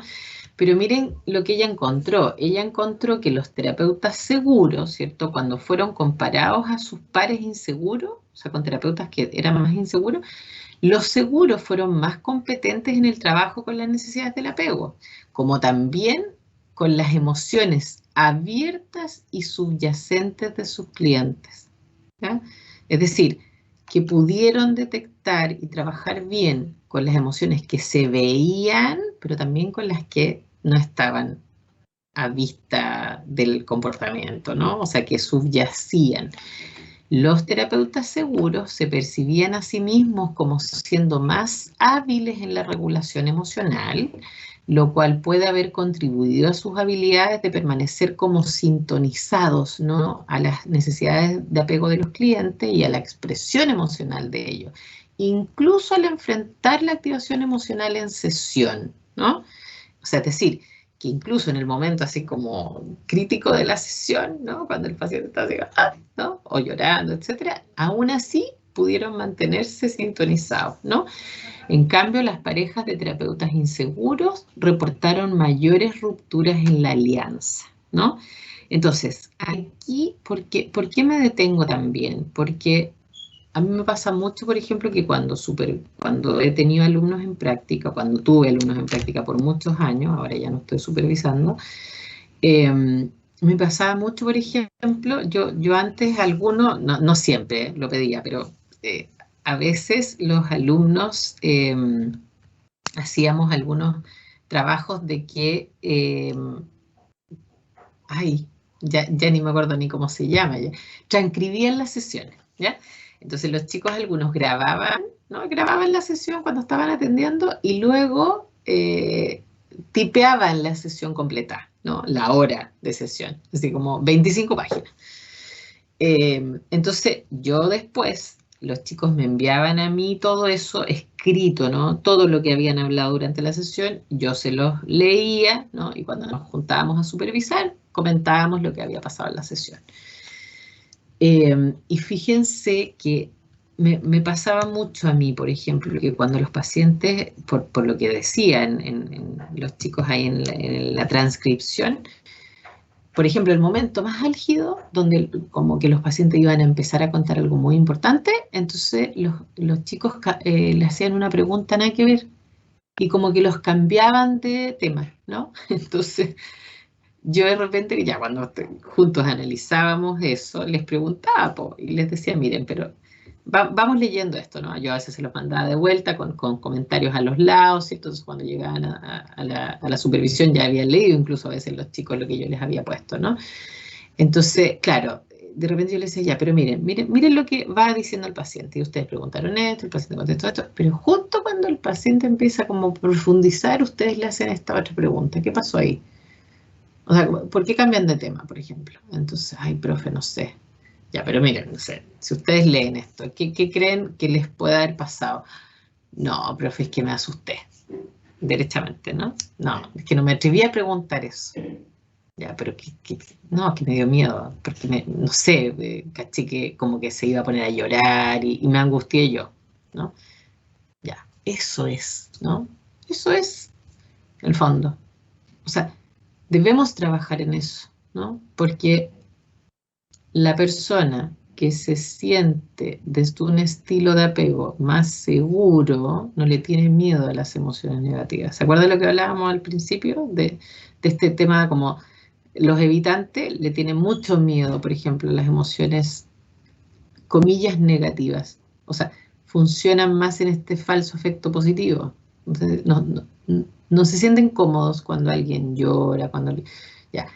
Y al revés, ¿no? Los más ambivalentes se sienten más cómodos con el afecto negativo, pero no con el positivo. Entonces siempre están como preocupados, con rabia, ya. Pero lo ideal es ninguno de los anteriores. Lo ideal es que, en el fondo, ¿cierto?, el terapeuta puede estar tranquilo frente a las emociones de su paciente, sean cuales sean, positivas o negativas. Si son positivas, maravilloso, porque también hay momentos muy buenos, ¿no? Sobre todo cuando los pacientes ya empiezan a estar mejor, ¿cierto? Están más contentos, se ríen más, cuentan cosas. Ya, pero a lo mejor al principio no están así, pues están más tristes, están más frustrados, están más impotentes. Entonces el terapeuta puede ¿no? Permanecer enfrentado a a esto vuelvo, ¿no? Enfrentado a esa activación emocional en sesión, incluso, ¿no? En esos momentos difíciles de la sesión. Entonces, claramente, ¿no? Esta posibilidad del terapeuta de trabajar en eso le va a permitir una mayor sensación de seguridad también hacia los clientes, ¿no? Ahora, nosotros podríamos pensar, ¿el terapeuta necesita a su vez una base segura? ¿Qué creen ustedes, chiquillos, chiquillas? El terapeuta, como terapeuta, a su vez, ¿tendría que tener esa posibilidad? ¿Mm? Sí. Sí. El terapeuta también necesita tener su base segura desde la cual salir a explorar y un refugio en el caso de tener sus necesidades. Por lo tanto, el terapeuta también puede buscar ayuda terapéutica si lo necesita. También puede buscar supervisión si lo necesita. ¿Se fijan? También puede decir, chuta, en realidad no sé hacer esto. ¿Qué hago? Chuta, tengo que preguntar, tengo que buscar quién me puede ayudar en esto, ¿no? Entonces, el terapeuta necesita un refugio y base segura en las relaciones con sus supervisores. Por ejemplo, ustedes el próximo año, cuando estén haciendo su práctica, van a necesitar ese refugio en su supervisor. Van a necesitar a lo mejor, ¿no? En su terapeuta, si es que lo tienen, en consultores, en su propia pareja o en amigos, en consejeros espirituales eventualmente, ¿no? Alguien, por ejemplo, que es más religioso, a lo mejor tiene un sacerdote que es su base segura, ¿no? Alguien que nosotros aquí en la Católica, bueno, ahora no sé cómo estará funcionando eso, pero nosotros tenemos muchos alumnos, por ejemplo, que participan en la pastoral de la universidad y tienen sus consejeros ahí, el padre Carlos Campos, por ejemplo, insisto, no sé ahora quién está en este minuto, pero el terapeuta también necesita eso en su trabajo, supervisores, terapeutas, etcétera, y también en sus relaciones interpersonales. O sea, somos personas, ¿no? Y necesitamos el apoyo de otros, poder sostenernos en otros eventualmente también, etcétera, ¿no? Piensen en esto, la pega que hacemos nosotros es difícil y, como decía delante Leticia, emocionalmente es dura, porque enfrentarse a lo más doloroso de las personas no es nada tan sencillo. Nosotros también necesitamos que eventualmente, ¿no?, tener un colchoncito ahí, un espacio, ¿no?, de cuidado donde podamos efectivamente exponernos, pedir ayuda, etcétera, ¿no? Pistol y Watkins señalan que los modelos operantes inseguros del terapeuta pueden ser reactivados durante el proceso de supervisión, ya que esta, es decir, la supervisión implica autorrevelación, es decir, que yo tengo que hablar de mí misma, tengo que revelarme yo, ¿no? Implica confianza en alguien más fuerte y sabio, implica reflexión en experiencias íntimas y discusión de aspectos relacionados a la autonomía y la dependencia. Es decir, el proceso de supervisión también puede ser un momento donde el terapeuta tiene su sistema de apego activado, porque yo me estoy poniendo en manos de otra persona, ¿no? Estoy asumiendo que esa otra persona sabe más que yo, imagínense, que es más fuerte, que es más sabia. Estoy además teniendo que compartir con esa persona experiencias íntimas mías, ¿no? Porque seguro que van a aparecer aspectos, ¿no? Y por lo tanto, eso también va a implicar aspectos relacionados a la autonomía y la dependencia, porque en el fondo, cuando yo me pongo en manos, comillas, de otra persona, estoy dependiendo un poco de esa persona. Dejo de ser totalmente autónoma, ¿se fijan? Y para yo pedir ayuda tengo que aceptar eso. Tengo que aceptar que, chuta, en esta ocasión estoy siendo dependiente de esta ayuda, ¿sí? Y luego vas a poder tener la autonomía porque vas a ir aprendiendo, ¿no? Pero en el proceso no siempre puedo hacerlo, ¿no? Entonces, el proceso de supervisión a veces también reactiva estos modelos operantes, ¿no? y la persona puede tener la sensación de temor, de miedo al rechazo, de miedo, por ejemplo, a que lo encuentren tonto, tonta, que no sabe, que no estudia lo suficiente, entonces que lo pueden retar, ¿no? Todo eso. Entonces, obviamente, imagínense lo que significa eso. Y además que encima el supervisor tenga que enterarse de cosas íntimas de uno, en el fondo, porque o sea, eso seguro va a aparecer, ¿se fijan? Porque y es más, ¿ah? Generalmente con los casos que a uno le cuestan más, en el fondo, me refiero terapéuticamente hablando, que uno se enreda más, que no sabe por dónde ir y todo, eso típico, que es porque algo ocurre con ese caso en particular y la experiencia personal de uno que lo enreda más, ¿no? Entonces, más encima, cuando uno, sobre todo cuando uno va avanzando en los años, ¿no? Y le pasa menos aún que se enreda con los casos, eso es pegado, que el supervisor de seguro va a tocar fibras como delicadas de uno mismo, ¿no? Y uno tiene que, en el fondo, tener la posibilidad de exponerse frente al otro, porque en el fondo le va a tocar compartir con el otro cuestiones que seguramente son propias de la vida de uno, dolorosas, etcétera, que entonces va a tener que poner al servicio de eso para poder salir bien también en lo otro. Entonces, la situación de supervisión también puede ser difícil, ¿no? Sobre todo cuando uno tiene más bien temores frente a lo que el otro pueda pensar, hacer, decir, etcétera, ¿no? Entonces, también hay que prepararse para eso. Ojalá que ustedes puedan en sus prácticas aprovechar a los supervisores que les toquen, se fijan, y estrujarlos y pedirles ayuda en todo. Pero bueno, a ustedes también se les pueden reactivar los modelos, ¿no? Entonces, la reactivación de los modelos inseguros de apego probablemente dañará el proceso de supervisión. Es decir, si alguien durante la supervisión reactiva estos modelos, puede que eso dificulte el proceso, ¿no? Y ahí, fíjense que entra lo mismo que un terapeuta hábil, ¿no? Los supervisores también pueden ser hábiles en ayudar al supervisado a que, en el fondo, transiten por ese camino con menos miedo, con menos dolor, con menos... entonces, yo al menos, por ejemplo, cuando me tocaba supervisar alumnos, trataba de ser muy cuidadosa con eso, como de que no se sintieran mal al exponerse, como de dejar súper claro que van a cometer errores y no importa en el fondo, o sea, no importa en el sentido que todos los cometemos, ¿no? Los van a cometer igual, más aún cuando uno parte, pero que se sientan tranquilos de preguntar, que se sientan tranquilos de pedir ayuda, que se sientan tranquilos de decir cuando sienten que no saben, o de comentar también cuando sienten que han cometido errores y que se dan cuenta que los cometen y que eso a lo mejor efectivamente ha hecho que algo no tan bueno ocurra. Entonces, trato también como supervisora, entre comillas, ¿no? Brindar ese espacio como un espacio de no juicio, de no crítica, ¿no? Para que efectivamente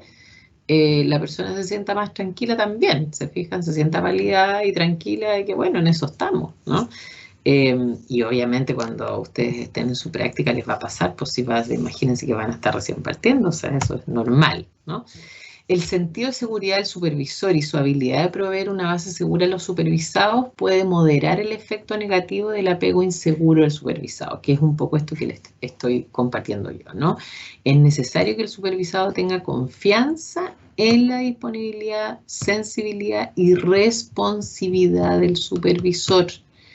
Entonces aquí también el que está supervisando tiene un rol, ¿no? Tiene que estar disponible, tiene que estar sensible y responder, ¿no? De manera correcta a la persona que está pidiendo ayuda, ¿no? O sea, si yo, por ejemplo, en este caso, ¿no? Soy supervisora de práctica, bueno, tengo que estar disponible, tengo que contestar los correos, ¿no? Tengo que estar responsiva, ¿no?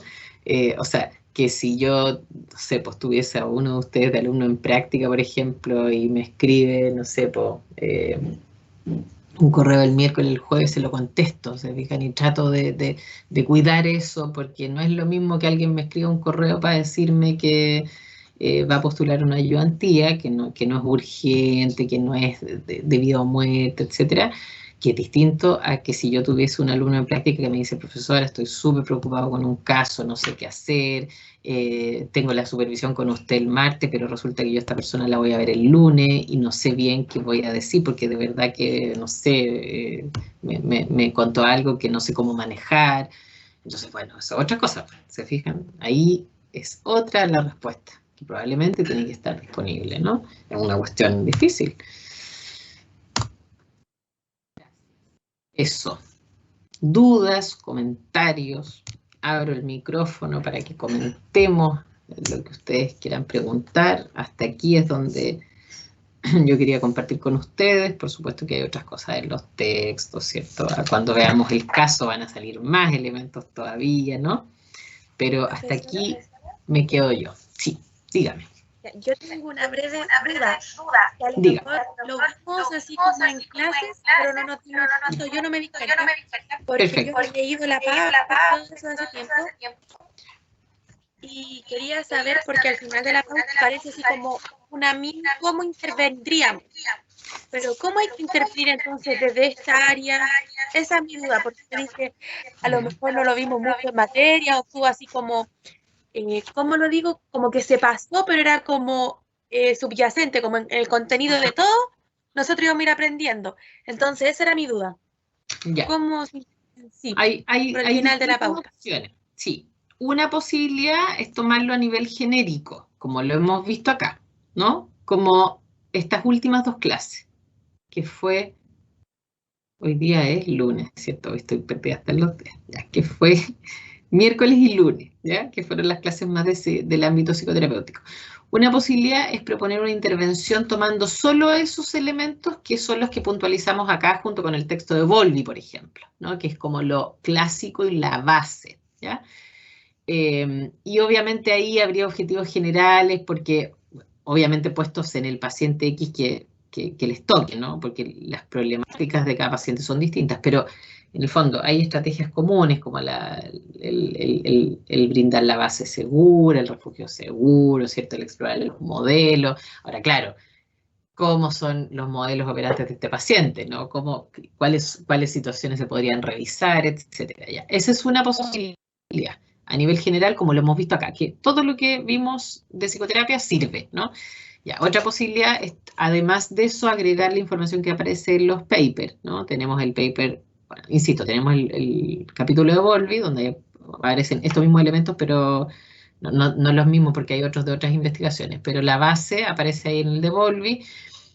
También está el de Galán, donde también hay varios elementos teóricos que permiten en el fondo como acotar, ¿no? Intervenciones. Incluso en el de Galán, por ejemplo, aparece que las estrategias deberían ser distintas dependiendo del estilo de apego, ¿no? Entonces, que si uno tiene un cliente seguro, debería tener cuidado en esto, que si uno tiene un cliente evitativo, debería propender a ciertas intervenciones, y si uno tiene un cliente ambivalente, debería propender a otras, ¿no? Ya, eso, por ejemplo, se podría agregar, pero ahí ya lo tienen que agregar dependiendo de la hipótesis que ustedes tengan, de cuál es el estilo de apego de ese paciente. Porque si ustedes me dicen, no, el estilo de paciente, o sea, el caso, profe, que usted nos dio es un apego seguro, por ejemplo, ya. Entonces, si es apego seguro, probablemente Galán enfatiza o sugiere, ¿no?, tener cuidado en ciertos aspectos. Si es ambivalente, en estos otros, si es evitativo, en estos. Entonces, pero de todos esos, ustedes pueden ir tomando información, ¿ya? Y lo otro, pero esto ya sería optativo, que ustedes tomaran una intervención que no hemos visto en el ramo, ¿no? Pero que está basada en la teoría del apego. Por ejemplo, la terapia basada en la mentalización de Fonagy con Bateman, por ejemplo, ¿no? Y que ustedes dijeran, ya, nosotros proponemos con este paciente trabajar desde la terapia basada en la mentalización y desde ahí nuestros objetivos serían estos, a trabajar con este paciente, ¿no? Ahí tendría que ustedes buscar información, eso yo feliz, en todo caso, no tengo ningún problema si lo prefieren hacer así. Pero si no, pueden usar la materia entre de las clases nuestras o sea, o del material de lectura obligatoria, donde también aparecen varios elementos que pueden hacer una propuesta de un proceso de intervención, ¿no? Ahora, claro, tal como dices tú, si lo quieren hacer súper más completo, en el fondo podrían buscar más material, ni un problema, al contrario. feliz, encantada de que busquen más cosas entretenidas y todo. Y ahí, bueno, y ahí hay varios modelos que trabajan desde la teoría del apego, así que no, ahí ustedes mismos pueden ir cachureando, ¿no? Eso. ¿Queda más claro ahí? Leticia, ¿cierto? Sí, profe, se pasó. Es que Ya. mi duda era porque, pongamos en otros ramos, así como ya lo que es organizacional, o los profes nos decían ya, tienen que hacer específicamente esto y esto. Entonces, yo sé que con la base que nos dio aquí se puede hacer, pero por eso yo tenía así como la duda. Pero obvio que todas las intervenciones, así como cómo construir un objetivo general, es genérico para todas las, Sí. para todas las ramas y todo. Pues por eso. Sí. Muchas gracias, Sí. profe, se pasó. Sí, ya, perfecto. Más dudas, comentarios. Voy a salirme un poquito de acá para poder ir a la pantalla del Teams. Ah, no, aquí la tengo. ¡Chum! Ahí estoy. Ya. Déjenme ver una cosita. Aquí tenemos 71 participantes. ¡Qué cantidad de gente para una clase casi optativa! Ya, fantástico. Muchas gracias, chiquillos. Les apoyo. Estoy impactada con este curso. Ya, sé que son apoyadores. 70 personas. Muchísima gente. Ya. ¿Algún otro comentario, pregunta? Voy a, mientras, a ver, déjenme ver si aquí logro hacer algo que hacen ustedes. A ver, adjuntar. Vamos a ver, cargar desde mi equipo. Primera vez que lo hago. Ya, taller de intervención, no, ahí estamos en intermedia, inicial. Esto está, paciente y caso, ¿será? No me acuerdo dónde la guardé. Caso 1, clínica adulto. Caso formativo de clínica adulto 2020. ¿Dónde dejé el del 2021? Pucha. Estoy buscando mientras. Si alguien tiene alguna pregunta, me dice, ¿ya? Ay, no lo encuentro, por Profesora, Dígame. para evaluar apego, ¿nosotros qué herramientas tenemos o qué podemos usar? Porque hay veces que nosotros nos pasan test o nos muestran test, pero no podemos utilizarlo sin un previo trabajo antes. Sí. A ver, lo que pasa es que... déjenme que no lo voy a cargar de aquí porque voy a buscarlo mientras porque no sé dónde lo dejé. Pero lo voy a buscar. A ver, lo que pasa es que aquí, bueno, hay algunos instrumentos que, caso formativo, clínica adulto, ay, ¿dónde está, Paula? Profe, estamos viendo unos ejercicios matemáticos. Sí, no, sí que está, entre medio está la guía de una de mis pequeñitas que se la imprimí delante. Ya, no, pero ya, de ahí busco el caso con calma, porque si no, no voy a poder contestar al mismo tiempo. Ya, disponibles para ustedes hay muchos instrumentos de autorreporte que son cuestionarios en el fondo, ¿ya? Si ustedes piensan, por ejemplo, en la AI, que es la que yo les pasé, que es la entrevista, la Adult Attachment Interview, por ejemplo, esa entrevista no es gratis, o sea, no tiene el manual, por ejemplo, para poder codificar las respuestas y todo, no es de libre acceso y la gente en general tiene que pagar mucho y además capacitarse de una manera bastante intensa, ¿ya? Por lo tanto, esa, por ejemplo, no la podrían usar, ¿ya? Aquí en Chile hay otra entrevista que es hay una que se llama EPPA, que no me acuerdo qué significa cada sigla, entrevista de prototipos de apego adulto, una cosa así, que la valió Claudio Martínez aquí en Chile. Yo hice el curso con él, me formé y todo, pero también lo mismo, es como bien complejo el proceso, uno tiene que ir codificando las respuestas, luego además lo tiene que someter a juicio como de confiabilidad con otros expertos, digamos, es como un proceso medio engorroso. Y además también requiere el curso con Claudio al menos, ¿ya? Pero hay un montón de instrumentos de autorreporte que son como tipo cuestionarios en el fondo, ¿no? Que son de libre acceso, tanto en población adolescente como adulta, ¿no? Que esos están en el fondo bajar y usarlo, ¿no? Por ejemplo, el CAMIR, que es el que valíamos nosotros, eso está en línea, ¿no? Está hasta la planilla en línea. En adolescentes hay otro que creo que validó Javier Morán, aquí en Chile con Felipe Lecanelier, creo que hicieron el estudio. Para las relaciones de pareja, por ejemplo, está el Experience in Close Relationships, que es el SR, que lo validó en Chile un grupo de la Rosario Spencer con Andrés Fresno, que trabaja en la Universidad de Talca, que también está disponible.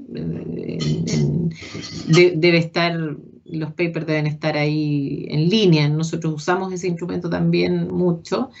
Hay otro que es el Parental Bonding Instrument, que no mide precisamente apego, pero mide tipos de vínculo, mide sobreprotección y cuidado, así que en el fondo uno puede transformar los puntajes como para ver un poco si más corresponden a la seguridad o a la sobreprotección, que sería más lo ambivalente, ¿no?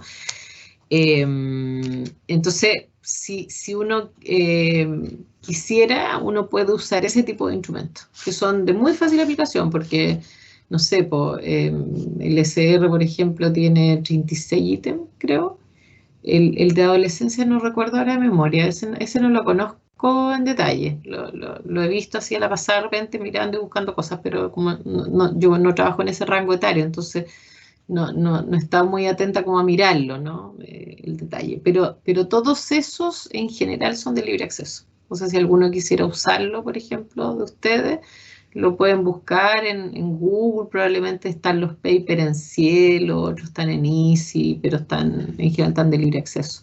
Entonces ahí es más que nada pasar los ítems nomás y la persona va contestando, ¿cierto? Y luego, incluso en los papers muchas veces están los criterios de clasificación y todo, y aparece ahí, ¿no? Como lo que según la respuesta de las personas, a qué estilo correspondería.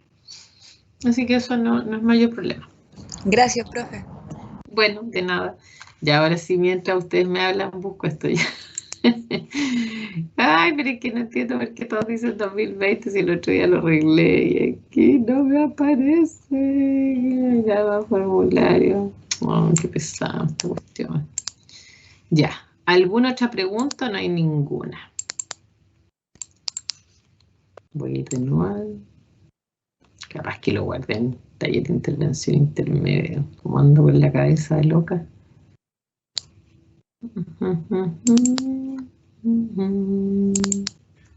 ¿Alguna otra duda, chiquillos, chiquillas? 2020, ¿eh? Caso formativo 2020. Clínica adulta. Ah, no le cambié el nombre, entonces déjenme. Diosito. Ya, parece que no hay más preguntas, ¿sí? Ahí está. Análisis de caso 2021, pero no dice. No le puse caso formativo. A ver, déjenme ver algo.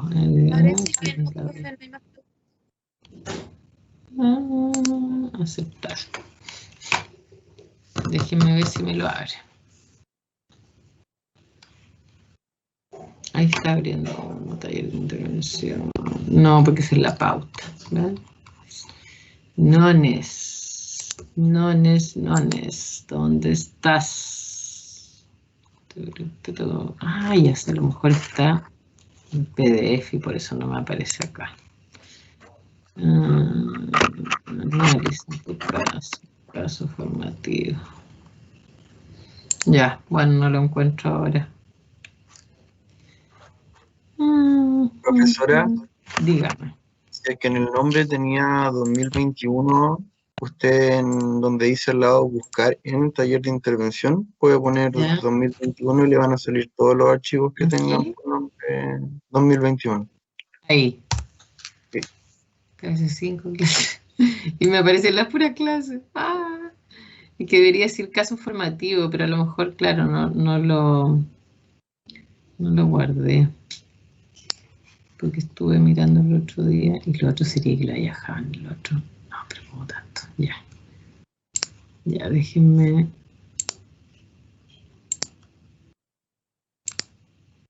Ya, ahí para no marearlos con tanta cosa. Ya, mientras, ¿alguna otra pregunta? Caso formativo.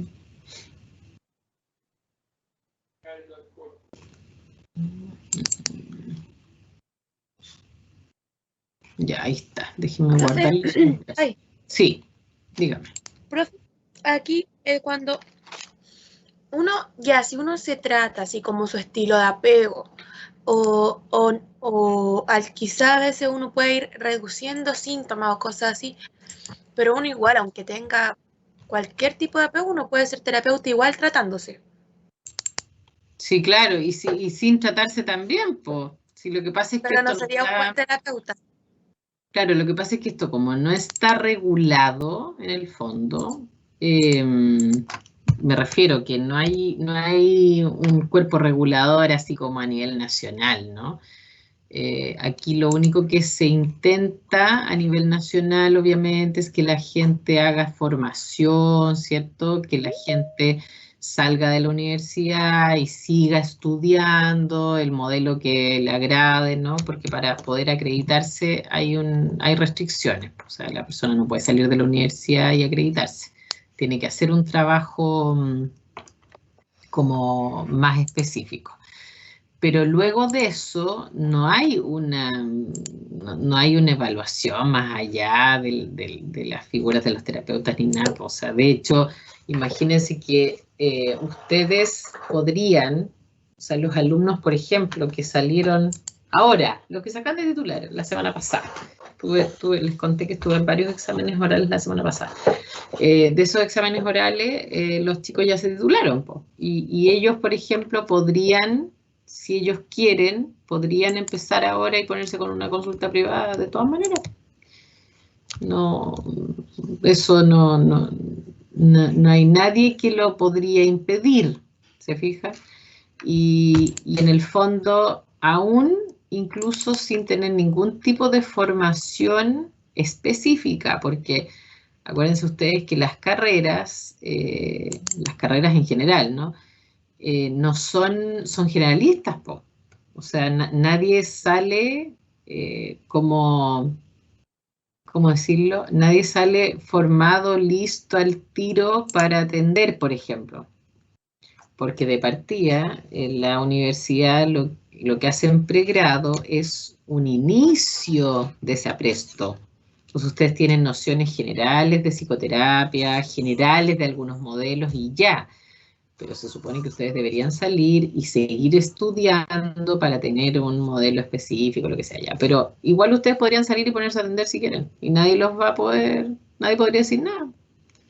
¿Se fijan? Entonces no hay una regulación así súper específica. Es casi que queda como a la conciencia en el fondo del terapeuta.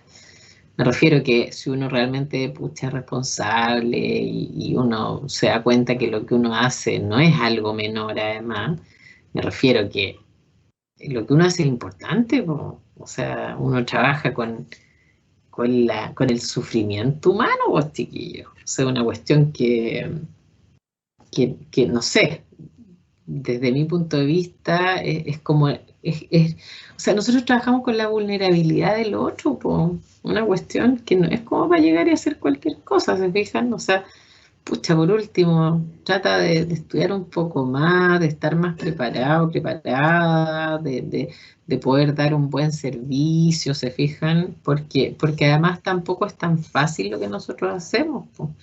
Entonces, no sé, yo creo que ahí de repente pasa que a veces la gente se atreve nomás y chao, y le va para adelante y no le importa, y si no estuvo tan bien, no importa. Miren, ahí díganme si resultó, porque ya a esta altura como que todo me da duda. Miren, según yo, ya les envié por el chat el caso formativo Clínica Adultos 2021. ¿Lo ven? Yo estoy tratando de abrirlo. Sí, ahí está. Yo lo veo. ¿Lo ven ustedes? Sí, profe. Se está cargando. Ya, perfecto. Ya. Miren, yo ese caso igual lo voy a dejar en la plataforma, obviamente. ¿Ya? Chiquillos, chiquillas, acuérdense, porfa. Este caso es un caso real. ¿Ya? Por lo tanto, les ruego, así, pero les ruego, por supuesto el nombre que sale ahí no es el nombre del paciente, ¿ya? Pero es un caso real. Entonces, porfis, solo para ustedes, ¿ya? No lo hagan circular nunca, jamás. Si lo quieren imprimir, imprímanlo para leerlo ustedes. Cuando lo terminen de leer, lo rompen, no sé, cuando pasen esta parte, bótenlo, y así como porfa. Entonces les voy a contar un poquito del caso, porque dijimos que yo les iba a presentar el caso, ¿ya? Entonces, este es un paciente que fue atendido en el CAPI, ¿ya? En que nosotros tuvimos la suerte de verlo en espejo, ¿ya? Con un curso hace algunos años atrás. No lo traté yo, sino que lo trató un exalumno que en esa época había salido el año anterior a ese año, que lo vimos en espejo, que era un exalumno mío de la carrera igual que ustedes, pero que había trabajado conmigo en algunas cosas. Entonces, este chiquillo, yo le pregunté si él estaría dispuesto a hacer un proceso en espejo, y en esa época me dijo que bueno, yo lo había supervisado en un caso durante su proceso de práctica, no me acuerdo ahora bien, no fui su supervisora de práctica, pero le ayudé con un caso.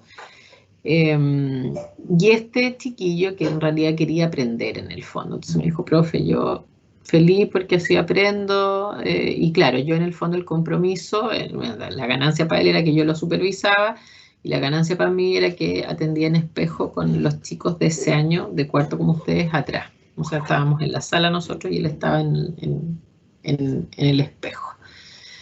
Entonces este es un paciente que llegó a través del CAPI, consulta espontánea a través del CAPI, lo entrevistó inicialmente Gerardo, que es el que hacía las entrevistas, parece que no sé si Gerardo está todavía como coordinador del CAPI, y entonces le dio el pase para que lo atendiera este exalumno que estaba supervisado por mí. Por supuesto, el paciente firmó todos los consentimientos informados habidos y por haber que ustedes se puedan imaginar, y estuvo de acuerdo o sea, sabía obviamente que atrás del espejo había un curso, todo eso se pidió autorización, por si acaso. Y claro, él aceptó, no sé si súper feliz de la vida, pero en realidad él dijo que sí, que estaba dispuesto y todo, porque en realidad andaba buscando tratamiento y estaba mal, entonces no le importaba nada de eso, ¿no? Así que firmó toda la autorización. Y entonces yo en el documento que ustedes está ahí, aquí, ese está extractado de las sesiones tal como fue ocurriendo. O sea, esos diálogos que están ahí son reales. Casi todos, ¿ya? Hay un par de cambios, principalmente para que a ustedes les fuera más fácil también ir aplicando, y bueno, hay un par de cosas que hizo unos pequeños cambios, pero la mayor parte de eso es literal a cómo fue ocurriendo, ¿ya? Va también en un genograma de este chico. Este es un paciente, se llama Emilio, de 29 años, y él llega porque anímicamente está muy mal, está con muchos temores, está triste, hay varias cosas ahí que le empiezan a pasar, que le están pasando hace un tiempo, que no les quiero contar mucho porque quiero que ustedes vayan leyendo el caso y se vayan imaginando en el fondo, ¿no? Y bueno, trabajó con este chico que era el terapeuta durante varios meses. De hecho, el semestre terminó esa vez, y me acuerdo que este chiquillo, nosotros lo vimos a él en el segundo semestre. Se acabó el ramo, de hecho, ¿no? Y él siguió en tratamiento con este chiquillo, que yo lo seguí supervisando incluso hasta marzo el otro año, ¿no? Marzo, abril, no me acuerdo. Así que fue un proceso bastante más largo del semestre incluso, ¿no? A pesar de que estuvo contextualizado el semestre.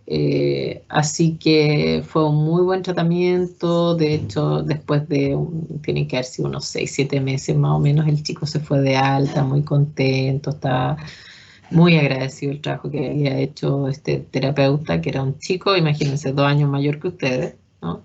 Pero fue un proceso muy bonito. Al principio fue difícil, fue muy difícil. De hecho, yo me pasé varias horas supervisándolo y todo después de cada sesión. Pero tuvo muy buen final la forma de trabajo. Así que ahí, como les digo, están relatadas como las primeras sesiones, Ya después ya no está documentado eso. El chico mi exalumno y colega, tenía todo bastante ordenadito por escrito y todo, pero no hemos sistematizado juntos como el cierre, ¿no?, del proceso. Entonces ahí en lo que ustedes van a poder leer va bien ordenado como los extractos por sesión. Aparece primero la primera sesión, después la segunda, la tercera, creo que llega hasta la cuarta más o menos. Hay alguna información más en la primera, ¿cierto?, que está más ordenadito y todo, pero en el fondo hay muchos elementos ahí que les permiten contestar la pauta completa, ¿ya? Entonces la idea es que ustedes, teniendo esta información, insisto, que sea solo para ustedes, con eso ustedes elaboran entre ustedes hoy día, ¿cierto?, estos días la pauta, y el miércoles entonces ya llegamos a trabajarla en conjunto, ¿ya?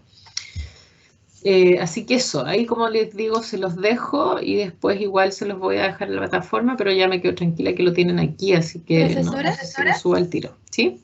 Dígame. Pero nosotros tenemos que leer esta pauta nomás, o hay que hacer algo y llegar con algo hecho el miércoles. Lo que pasa es que la idea es que ustedes traten de resolver esto con la pauta, ¿se entiende? O sea, que trabajen autónomamente en la elaboración del caso. Ahora, el punto es que en este caso no se entrega, ¿se entiende? Es un trabajo autónomo de ustedes, pero ustedes no me tienen que entregar a mí algo hecho. Eso lo Ya. tienen que hacer con el caso evaluado. Con el siguiente caso que yo les entregue, que creo que es el miércoles, parece que se los tengo que entregar. Sí, el miércoles para entregarlo el 14. Sí, el miércoles yo les tengo que entregar el otro caso. Y ese caso, ustedes lo tienen que entregar todo por escrito, toda esa pauta entera escritita, ¿no? Pero este formativo es para que ustedes vayan ensayando, y obviamente si alguien quiere en el fondo escribirlo y todo para poder estudiar, ni un problema, digamos. Pero a mí no me lo tienen que entregar, ¿sí? Ya, profe, sí. Súper. Entendido. Hay una manita levantada aquí, pero no logro ver de quién es, porque me aparece justo encima del iconito que sale con un número. Ay, a ver, no puedo ver el otro lado. Gabriela, sí, aquí la veo. Gabriela y Francisco me aparecen con las manitos levantadas. ¿Me escucha? Sí, súper bien. Lo que pasa es que estoy sin grupo porque recién pude tomar el ramo la semana pasada. Entonces Ya. quería preguntar si hay algún equipo de trabajo que me pueda añadir para seguir trabajando en un semestre. Entre comillas, me vengo a hacer como promoción. Ya, perfecto.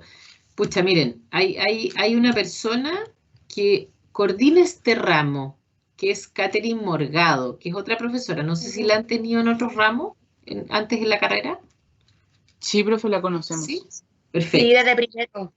Ah, súper, ya. La profe Catherine es la que estaba, o sea, es la que está a cargo de la organización del curso, ¿ya?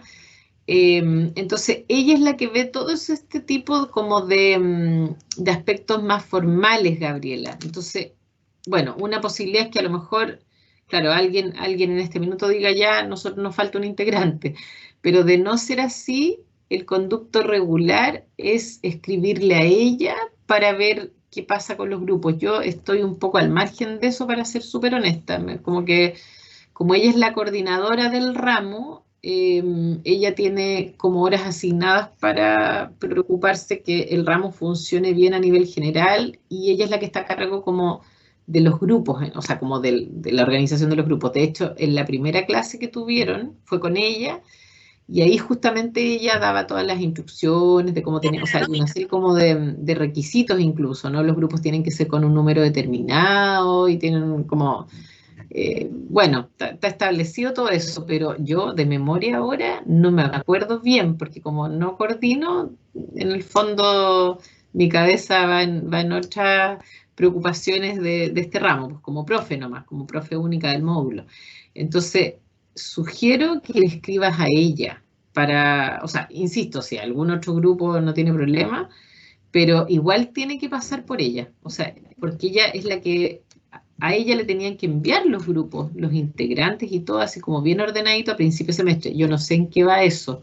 No sé si está sistematizado o no. No sé si Catherine pudo contestarles a cada grupo. Ahí estoy media perdida porque no, la verdad no he hablado con ella en este rato.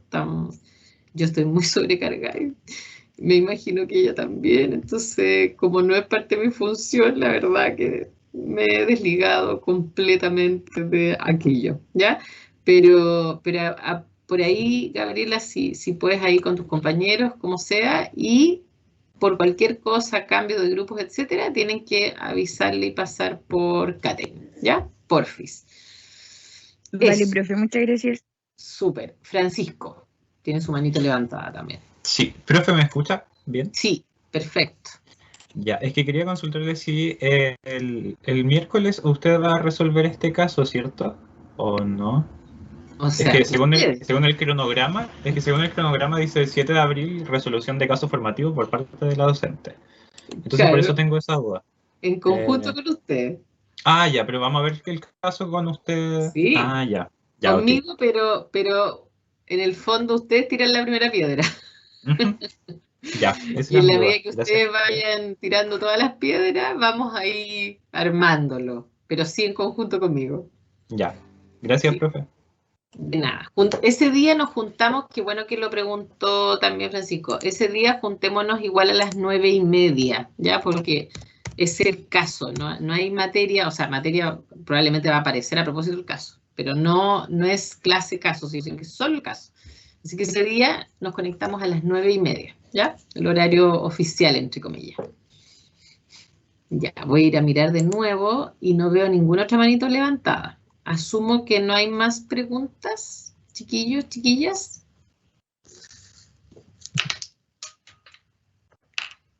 Profesora, solo quería mencionar algo.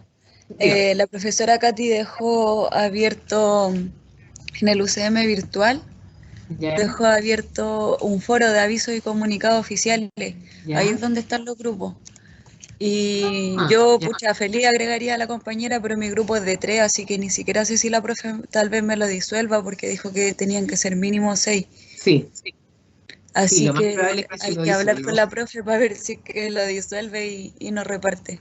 Sí, tiene un número mínimo y máximo de integrantes, y 3 veo muy poco viable que lo acepte. Porque la idea era tener un número más o menos establecido de grupo, y por el cálculo que se hacía con el número de estudiantes totales del curso, claro, yo recuerdo que era varios alumnos más por grupo. Así que sí, hablen con ella mejor rápido, porque en el fondo, acuérdense, Profesora, es de el 6 a 8 día integrantes. de 6 a 8, claro. De hecho, acuérdense que el día 14, que es la próxima semana, pero el miércoles, ustedes tienen que enviar ese caso. Ese día, ¿se acuerdan que no tenemos clase? Pero ustedes tienen que enviar el caso. Yo dije que podía ser hasta las 12 de la noche, así que no es problema. De hecho, lo voy a poner por plataforma, para no tener problemas de que en el fondo por los correos a veces se atrasan y todo. Así que lo voy a poner para que me lo suban a la plataforma. Pero eso es el día 14, que falta una semana y 2 días, no más. Entonces, lo ideal sería que que fueran ya trabajando con su grupo, porque en el fondo, este mismo caso, por ejemplo, el formativo, lo ideal sería que lo discutieran con su grupo, po.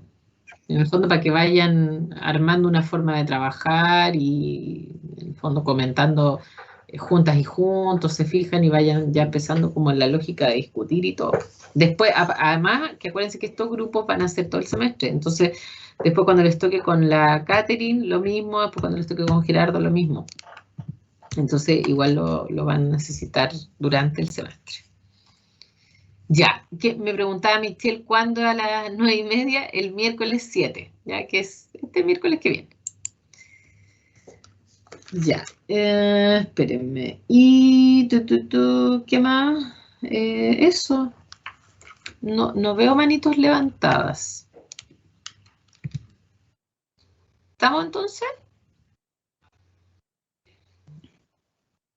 Parece que sí, profe. Parece que sí, ya, perfecto. Parece que sí, Ya. profe.